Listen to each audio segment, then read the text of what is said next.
Alhamdulillah, Alhamdulillahi Rabbil Alamin. Anzalas sakinata fi qulubil mu'minin liyazdadu imanan ma'a imanihim walillahi junudus samawati wal ard wa kana Allahu aliman hakima. Asyhadu an la ilaha illallah wahdahu la syarika lah wa asyhadu anna Muhammadan abduhu wa rasuluh Rasulullah sallallahu alaihi wasallam. Allahumma salli wa sallim ala hadzal nabiyil karim wa ala alihi wa ashabi ajma'in. Amma ba'du fa ya ibadallah, inni usikum wa iyaya bi nafsihi bi taqwallah faqad fazal muttaqun. Thumma qala Allah ta'ala fil Qur'anil Karim. A'udzu billahi minasy syaithanir rajim. Bismillahirrahmanirrahim. Ya bunayya aqimis salata wa'mur bil ma'rufi wanha 'anil munkar wasbir 'ala ma asabaka. Qala Allah ta'ala wa'mur ahlaka bis salati wastabir 'alaiha la nas'aluka rizqa wa nahnu narzuquka. Qala Rasulullah sallallahu alaihi wasallam muru auladakum bis salata wa hum abna'u sab'i sinin wadribuhum 'alaiha wa hum abna'u asri sinin. Qala Rasulullah sallallahu alaihi wasallam kullukum ra'in wa kullukum mas'ulun 'an ra'iyatihi wal amri ra'in wa rajulu ra'in ala ahli baitihi wal mar'atu ra'iyatan ala baiti zawjiha wa waladihi. Sadaqallahul azim wa sadaqa rasulun nabiyil karim wa nahnu ala zalika minas sahidina was sakirina walhamdulillahi rabbil alamin. Kaum muslimin sedang jemaah Jumat rahimakumullah, para tamu Allah yang dirahmati oleh Allah Subhanahu wa taala. Pada kesempatan ini kembali kita mengucapkan puji syukur kepada Allah Subhanahu wa taala karena beliau telah senantiasa melimpahkan rahmat dan nikmat-Nya kepada kita semua. Alhamdulillah, berkat dengan rahmat dan nikmat beliau itulah kita bisa menyahuti panggilan Allah, melaksanakan salat Jumat secara berjamaah pada hari ini. InsyaAllah sebentar lagi akan kita laksanakan. Seiring dengan itu pula salawat dan salam kita tidak bosan-bosannya untuk selalu mendoakan kepada Allah Subhanahu wa taala supaya dilimpahkan pahalanya buat arwah junjungan kita Nabi besar Muhammad sallallahu alaihi wasallam. Dengan ucapan Allahumma salli ala sayyidina Muhammad wa ala ahli sayyidina Muhammad. Ya, karena kita selalu bersyukur kepada Allah Subhanahu wa taala dan selalu bersalawat kepada Nabi Muhammad sallallahu alaihi wasallam, insyaallah maghfirahnya Allah dan syafaat Nabi akan diperoleh oleh kita nanti pada hari kiamat. Amin ya rabbal alamin. Kaum muslimin jemaah Jumat, para tamu Allah yang dirahmati oleh Allah Subhanahu wa taala, sebagai rangka awal khatib pada hari ini ingin berwasiat kepada kita semua, yang terutama sekali adalah untuk khatib sendiri. Dengan wasiat, marilah kita sama-sama meningkatkan iman dan takwa kepada Allah Subhanahu wa taala. Kita iringi dengan amal soleh semampunya kita sesuai dengan tuntunan yang ada. Insyaallah mudah-mudahan kita akan diridhai oleh Allah dunia dan akhirat kala. Amin ya rabbal alamin. Hari ini tanggal 5 Februari dan 2021 dan bertepatan lebih dan kurang tanggal 22 Jumadil Akhir. Berkisar sekitar 8 hari lagi kita memasuki yaitu tanggal 1 Rajab. Setelah Rajab adalah Sa'ban, setelah Sa'ban adalah Ramadan. Semoga Allah Subhanahu wa taala memperkenankan kita semua hendaknya bertemu dengan Ramadan nanti. Amin ya rabbal alamin. Kaum muslimin jamaah Jumat, sebagai tamu Allah pada hari ini yang dirahmati oleh Allah Subhanahu wa taala, pada kesempatan ini kami selaku khatib mengangkat judul khutbah kita, yaitu bagaimana perbuatannya seorang suami yang menjadi tauladan atau yang dicintai oleh Allah Subhanahu wa taala. Kaum muslimin jamaah Jumat rahimakumullah, yang dirahmati oleh Allah Subhanahu wa taala, jikalau kita berpatokan sebagai dasar dalam Al-Quran, surah Al-Luqman ayat 17 yang telah kami bacakan tadi dalam rukun khutbah, bagaimana kewajiban seorang suami atau seorang ayah kepada anak dan keturunannya, sebagaimana yang disampaikan dulu oleh Al-Luqman kepada anaknya. Tetapi jikalau kita ukur sekarang, tanggungjawab seorang orang tua kepada anaknya sudah jauh melenceng daripada apa yang dikatakan atau apa yang diperbuat oleh Luqman tersebut. Ya, dulu Luqman berkata kepada anaknya dengan tegas, "Ya bunayya aqimis shalah." Hai anakku, kata Luqman, dirikan solat. Bukan disuruh mencari kerja, bukan disuruh mencari uang. Yang terutama sekali perintah ayah kepada anaknya sebagai penanggung jawab dari keluarga, ya, kata beliau, aqimis solat, dirikan solat, wa'mu bil ma'rufi, ajaklah manusia itu untuk ke jalan yang baik, sampaikanlah kebenaran, ajak mereka itu untuk berbuat baik atau beramal soleh kepada Allah Subhanahu wa taala, wanha anil munkar, dan cegahlah mereka itu untuk berbuat mungkar atau berbuat keji. Wasbir ala ma asabaka, bersabarlah apapun yang menimpamu dan apapun yang terjadi terhadap dirimu sendiri. Ini pesan Luqman kepada anaknya, atau perkataan Luqman kepada anaknya. Yang beliau cemaskan, yang beliau ragukan, yang beliau bimbangkan adalah setelah beliau mati nanti adalah anaknya tidak punya akidah dan tidak punya iman dan tidak punya amal soleh. Maka pesan wanti-wanti kewajiban seorang orang tua kepada anaknya adalah mengingatkan dan mengajak dan memerintahkan kepada anak dan istrinya dan untuk selalu menyembah Allah Subhanahu wa taala. Inilah yang dicontohkan oleh orang yang terdahulu daripada kita. Tetapi lain zamannya dengan sekarang ini, akhir-akhir zaman ini, yang menjadi patokan sebagian orang tua bukan itu, ya, bagaimana anaknya menjadi orang terpandang, menjadi orang yang sukses, menjadi orang yang kaya, ya, tanpa peduli anak ini punya akhlak apa tidak. Tidak peduli anak ini punya iman apa tidak, tidak peduli anak ini punya tauhid kepada Allah apa tidak. Yang diutamakan bukan tauhid, bukan iman, bukan akidah, tetapi yang diutamakan adalah popularitas, yang diutamakan adalah kemewahan, kemegahan.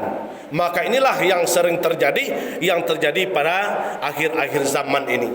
Padahal tanggung jawab seorang suami sudah ditekankan oleh Imam Asy-Syafi'i. Beliau wafat atau meninggal tahun 204 Masehi dulu, Hijriah dulu.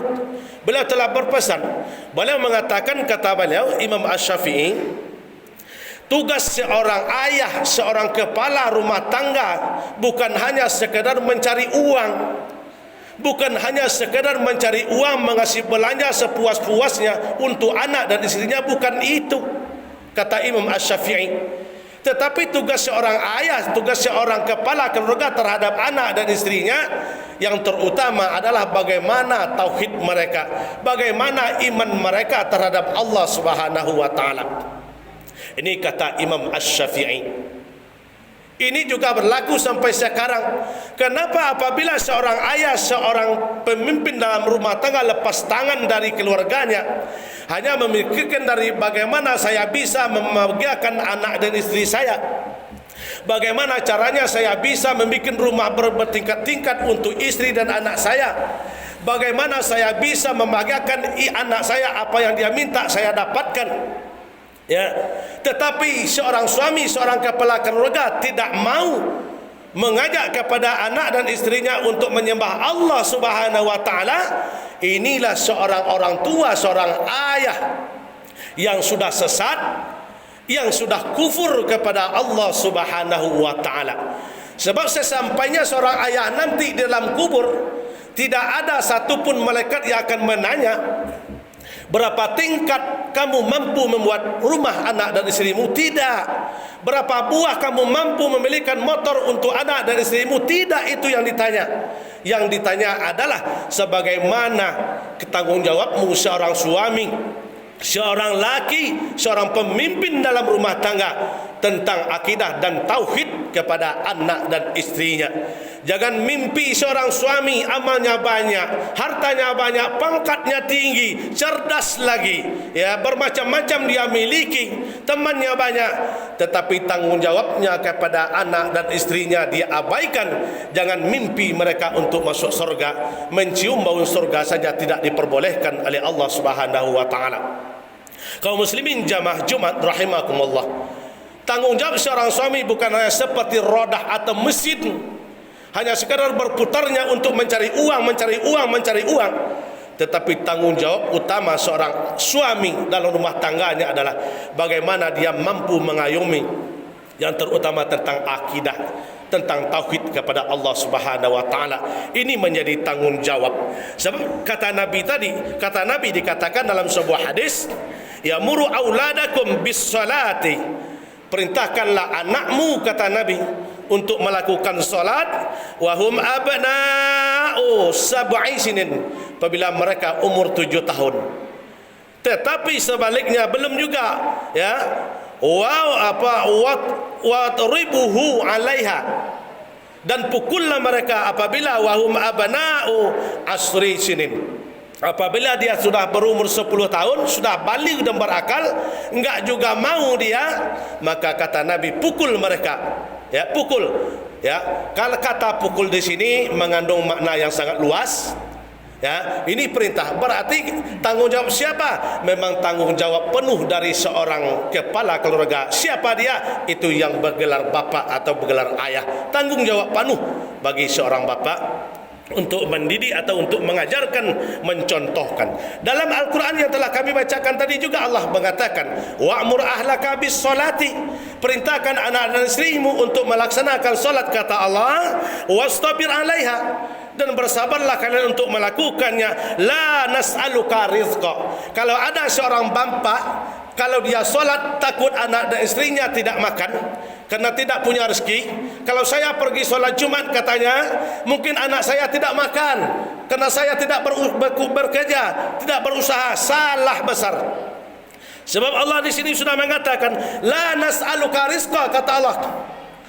Awal ayat tadi mengatakan perintahkan anak dan istrimu untuk melaksanakan salat, la nas'aluka rizqa, kami tidak meminta rezeki kepada kalian, kata Allah, nahnu narzuquka, tetapi kami menjamin selagi hidup di atas dunia ini, kami menjamin, kata Allah, rezeki kalian.